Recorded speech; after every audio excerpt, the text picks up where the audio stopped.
খবরের হাট ইউটিউব চ্যানেলে আপনাদের সবাইকে স্বাগত। পৃথিবীর সর্বোচ্চ শৃঙ্গের কথা উঠলেই আমরা জানি সেটা হচ্ছে মাউন্ট এভারেস্ট, যার উচ্চতাও আমাদের সকলের জানা ৮৮৪৮ মিটার। কিন্তু অবাক লাগবে যদি বলি মাউন্ট এভারেস্ট মোটেই উচ্চতম শৃঙ্গ নয়, এর থেকেও উচ্চতম আরও রয়েছে যেখানে মাউন্ট এভারেস্টকে নগণ্য বলে মনে হবে। জানতে হলে অবশ্যই ভিডিওটা প্রথম থেকে শেষ অবধি দেখতে হবে। ভিডিও যদি ভালো লেগে থাকে তাহলে অবশ্যই চ্যানেলটিকে সাবস্ক্রাইব করতে ভুলবেন না।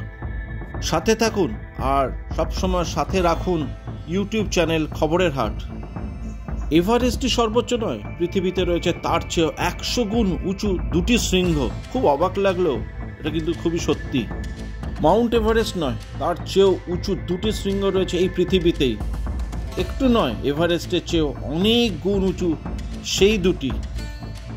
এভারেস্টকে পৃথিবীর সবচেয়ে উঁচু শৃঙ্গ বলে গণ্য করা হয়, কিন্তু এভারেস্টের চেয়েও উঁচু দুটি পর্বত রয়েছে পৃথিবীতে। তাতে উচ্চতার পাশে এভারেস্টকে ছোট্ট টিলার মতন মনে হতে পারে, কারণ বিজ্ঞানীদের হিসাব বলছে যেখানে এভারেস্টের উচ্চতা 8.8 কিলোমিটার, সেখানে ওই দুটি পর্বতের এক একটির উচ্চতা ১০০০ কিলোমিটারের চেয়েও বেশি। ফলে এভারেস্ট কার্যত তুলনাতেই আসে না। এখন প্রশ্ন হলো, পৃথিবীর কোথায় রয়েছে এমন অতিকায় দুটি পর্বত? এত বড় পর্বত এতদিনে কারো নজরে পড়ল না কেন? এ প্রশ্নের উত্তর দিয়েছেন বিজ্ঞানীরা।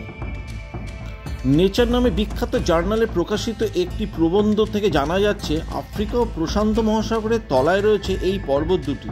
পৃথিবীর অনেকগুলি স্তর রয়েছে।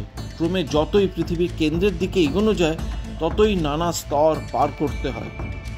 পৃথিবীর কোর এবং ম্যান্টলের সীমান্তে রয়েছে এই দুটি পর্বত, অর্থাৎ পৃথিবীর উপরি স্তর থেকে তা অনেকটাই নিচে রয়েছে, সমুদ্রের তলদেশেরও অনেকটাই নিচে।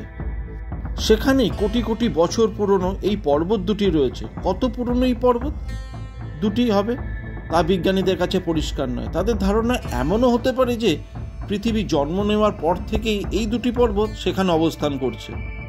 এরপরে সবার মনে প্রশ্ন আসতে পারে, তাহলে কিভাবে জানা গেল এদের কথা? বিজ্ঞানীরা জানাচ্ছেন, পৃথিবীর তলদেশে হওয়া ভূকম্পনজনিত তরঙ্গকে পরীক্ষা করেই এই দুটি পর্বতের কথা জানতে পেরেছেন তারা, যার কাছে এভারেস্টের উচ্চতা কোনো উচ্চতাই নয়। ভিডিও ভালো লেগে থাকলে লাইক, শেয়ার ও কমেন্টস করবেন। আজকের ভিডিও এই পর্যন্তই।